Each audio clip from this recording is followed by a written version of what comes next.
similar case that EFF is involved in with a corporation called Landmark Education. And I wanted to know what your views on that are and what you know about that. There was a documentary made in France about Landmark Education.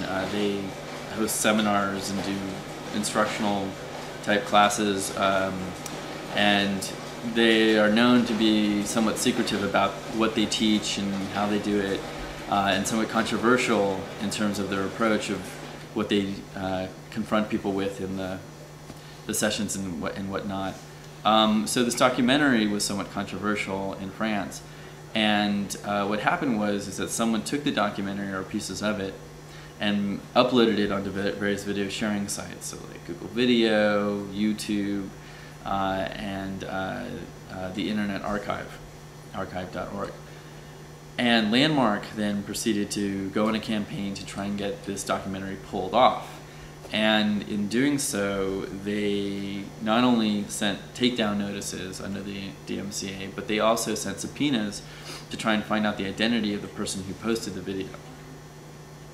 The problem is that, again, in order to do these things, you have to be the copyright owner of the work in question, of the thing that you want to take down or the thing that was posted by the person whose identity you want to find out.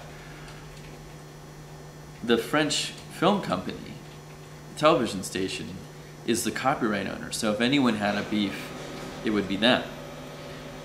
Landmark, however, claimed that in the video, in the documentary, there was certain materials of theirs that were copyrighted that were shown.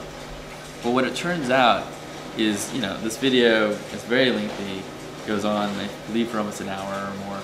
And within that, there are 3, 4, 5 minutes where some snippets of little bits and pieces are shown.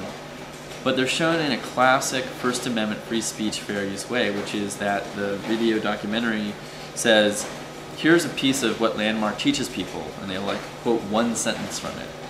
And then they'll turn to the Landmark person they're interviewing and says, what does this mean? Or why do you do this? Or they'll comment on it. In other words, it's not that they're just sort of reproducing it out of hand, but they're actually talking about it, they're discussing it as part of the commentary and criticism of the piece itself. Right.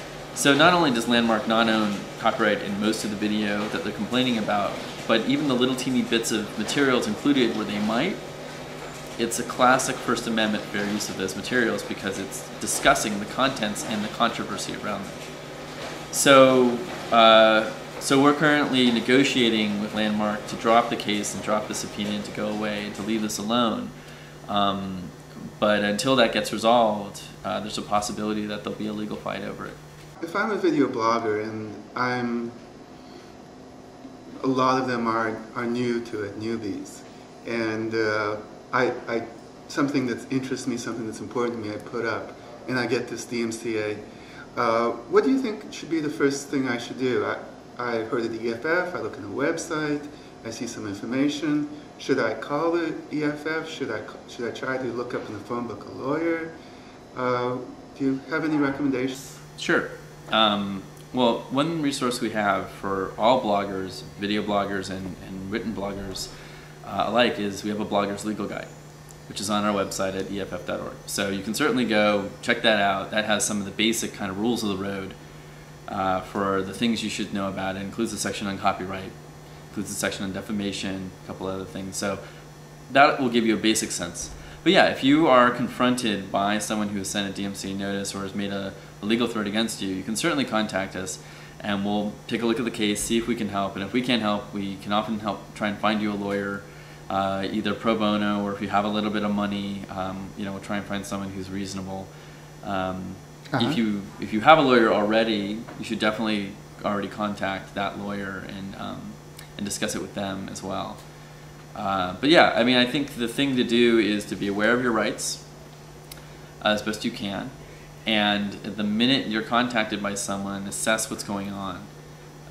There's also a website called Chilling Effects, chillingeffects.org, which is a repository of legal cease and desist and DMCA takedown notices, so you can do some research there on what it is. They actually have a form that you can fill out to counter notice. What happens to the DMCA is the copyright owner or purported copyright owner sends the notice to your host provider, you have the opportunity then to counter notice. Oh, really? Yeah. Oh, that's and if useful. you do that, Uh-huh. the material will still have to stay down for 10 days. Uh-huh. But if the copyright owner doesn't sue you, then the material can go back up. And that's actually kind of a way to kind of And can it counterbalance. stay up at that point? Yeah, you can stay up at that Oh, point. okay. Until a lawsuit happens. Right. So that's a good resource as Oh, well. that's a good alternative, yeah. Although, again, the material stays down for 10 days. Yes, which is time sensitive, right? Which is time sensitive and censorship, and so that's part of the problem. But those are all resources. So Chilling Effects, our blogger's legal guide, and then, yeah, people should feel free to contact us or their own lawyers